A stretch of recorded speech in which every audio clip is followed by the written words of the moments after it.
Today I'd like to review a model which is a little bit unusual for things that I tend to sort of build. It's a model collects Fist of War series. It's a German E50 USB Panther III. The Fist of War series, once I've done a little bit of research, it's almost rewriting some of the history since 1943 of German and some allied sort of military equipment vehicles. So this E50, it's almost a bit of a mashup between a Tiger II, a King Tiger, a Panther, and a Tiger I.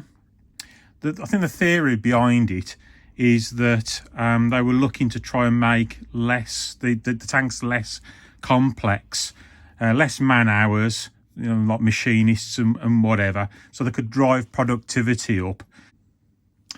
So the kit is 1:35 scale. I don't think that much of the box set, the artwork, I think it's quite plain, and it doesn't really make it stand out. It's a what if tank. So that was the first thing. I mean, I suppose space sources there might give it away slightly, but I'd have thought they would have been able to sort of do something a bit more with that. So if we sort of open the box, just there, and we got all our general things that we tend to get. We've got some instructions. Now the instructions, I give a sort of an idea of they call it sort of a middle tank, the E50. The E, I believe, stands for it's German for Entwicklung. I think I've pronounced it properly, which means development. So it's sort of a development tank, and there was a whole series of them, from light tanks up to sort of heavier tanks, with the same sort of principle of the productivity of it. So the instructions, you get some of the specifications. It's a 10.5 centimetre sort of gun. In theory, it was able to do 30 kilometres an hour cross country. The year, obviously, up to 1947. And it's quite glossy. So these are the sort of things that they're sort of pitching it, that we can sort of do from an artwork point of view. So there's a Battle of Berlin from 1947, which sort of really interests me, especially with what this, if that's the red oxide, I can't really tell, but if that's the sort of red oxide and you've got the sort of mix of things going on, and Panzer grey, that looks really exciting to sort of build. There's a curse gear, and they've said 1945, so obviously the alternative history makes it all a little bit different, and it looks like an interesting one to build as well. So there's a little bit about Kursk. A lot of I think it's a Japanese company, Fist of War. The instructions, yeah, they're okay. It looks like it's a really basic kit. I'll go through the parts in a minute, but you can see it's not really confusing. There are not loads of arrows. I don't think there's many bits of kit to sort out. The wheel assembly of the road wheels and the suspension system looks a lot easier to build. You haven't got the interweaved sort of wheels that you have on Panther and Tigers. And it all looks very, very straightforward. Quite basic, really. I think it's a paint job that will sort of really make it sort of stand out. So if we look at the parts, so you've got the main sort of hull, which just looks like I haven't got a King Tiger in this sort of scale, but certainly the shape looks very King Tiger-ish. Again, there's not a lot to do probably on the back. It's all quite crisp. There isn't much flash on it. Injector marks at the moment, there are a lot of them on the underside, but it doesn't look like there'd be that much that much of a clean-up job on it. I can't really see that there's the texture or the magnetic paste on there.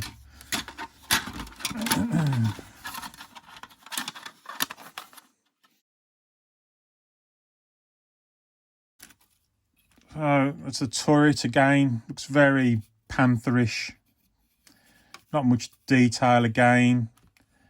You can see some sort of weld lines, what was that, cast lines? Probably more cast, isn't it? Probably the roughness of the cast.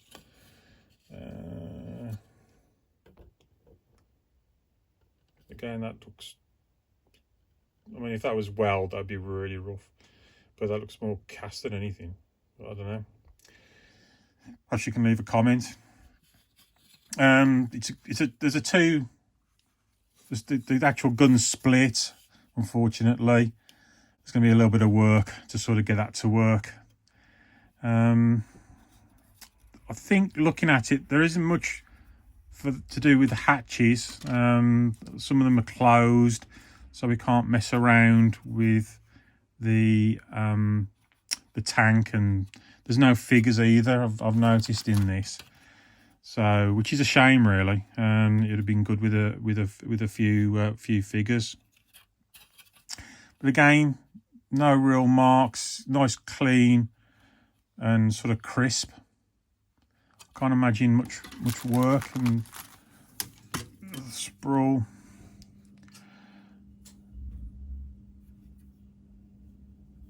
Going really clear. I mean, you've got the exhausts there. I think it's dated 2019, so you'd expect the tooling to be really good on this.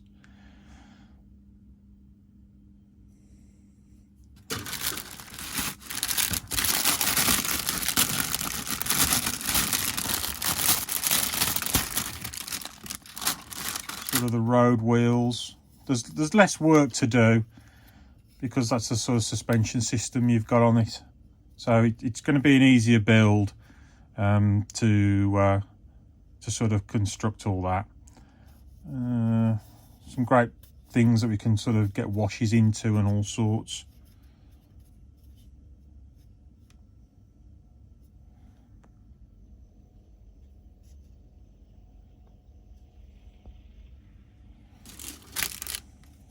That's just another one. Same one. Then we've got the tracks. So this will be one that I'll be building in a line, letting it dry slightly, then wrapping it round, and then taking it off and painting separately. That's the plan anyway. I can't see any sort of, there's obviously going to be the cut marks of clean up, but I can't see any sort of issues. I still haven't done any metal tracks. I must do some at some point.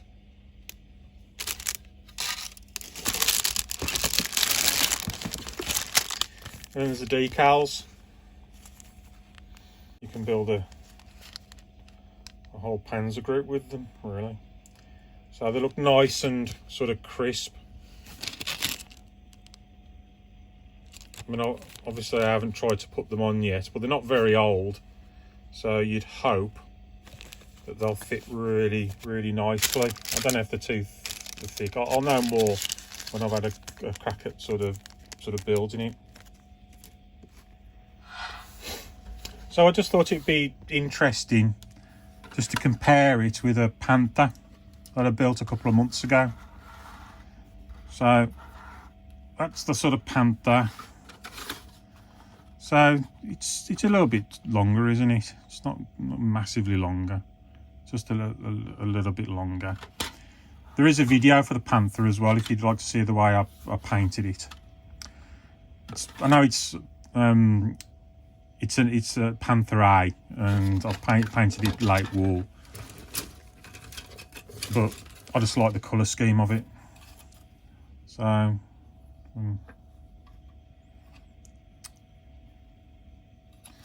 just to give another comparison, these are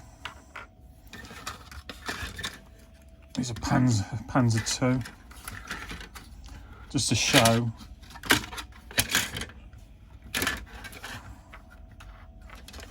I know there is another video on Panther 2, just how much they sort of increased.